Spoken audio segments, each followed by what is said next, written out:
നമ്മൾ പ്രൊവിഡന്റ് ഫണ്ടിനായിട്ട് സർക്കാരിലേക്ക് നൽകിയ വിവരങ്ങൾ, നമ്മൾ ആദായ നികുതി അടയ്ക്കാനായിട്ട് കൈമാറിയ സ്വകാര്യ ഡാറ്റകൾ, ഇതെല്ലാം ഇന്ന് എവിടെയാണ് സുരക്ഷിതമായിരിക്കുന്നത്?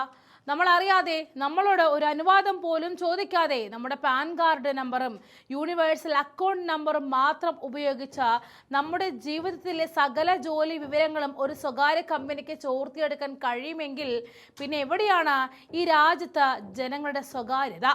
ഇതാണ് സുപ്രീം കോടതിയുടെ തലപ്പത്തിരിക്കുന്ന ന്യായാധിപന്മാരെ പോലും ചൊടിപ്പിച്ചിരിക്കുന്നത്. ചീഫ് ജസ്റ്റിസ് സൂര്യകാന്ത്, ജസ്റ്റിസുമാരായ ജോയ്മെല്ലെ ബാങ്ചി, വി മോഹനൻ എന്നിവരടങ്ങിയ ബെഞ്ചാണ് ഈ നിർണായക വിഷയം പരിഗണിച്ചത്. പീയൂഷ് ശർമ്മ എന്ന വ്യക്തി സമർപ്പിച്ച പൊതു താൽപര്യ ഹർജിക്ക് മുന്നിൽ കോടതി ഉയർത്തിയ ചോദ്യങ്ങൾ കേന്ദ്ര സർക്കാരിന്റെ ഉറക്കം കെടുത്തുന്നതാണ്. നമ്മൾ നിയമങ്ങൾ അനുസരിച്ച് വിശ്വസിച്ച സർക്കാരിന് നൽകുന്ന ഡാറ്റ സ്വകാര്യ തൊഴിൽ പരിശോധന ഏജൻസികൾ വാണിജ്യ ആവശ്യങ്ങൾക്കായിട്ട് വിറ്റഴിക്കുന്നു. ഇതൊരു നിസ്സാര കാര്യമല്ല.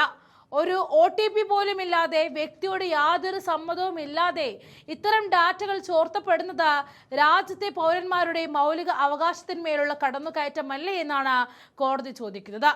ഈ ചോദ്യം കോടതി ഉയർത്തുമ്പോൾ മറുപടി പറയാൻ കേന്ദ്രത്തിന് വാക്കുകളില്ല. ഇവിടെ ഹർജിക്കാരൻ ഉന്നയിച്ച ഏറ്റവും പ്രധാനപ്പെട്ട കാര്യം സർക്കാർ ഏജൻസികളിൽ നിന്നും നേരിട്ട് വിവരങ്ങൾ ചോർന്നു എന്നല്ല, മറിച്ച് വിവിധ നിയമങ്ങൾ കാണിച്ച് സർക്കാരിൽ എത്തുന്ന വിവരങ്ങൾ സ്വകാര്യ കമ്പനിക്ക് എത്ര നിസ്സാരമായിട്ട് എളുപ്പത്തിൽ ലഭ്യമാകുന്നു എന്ന ഭയാനകമായ അവസ്ഥയെക്കുറിച്ചാണ്.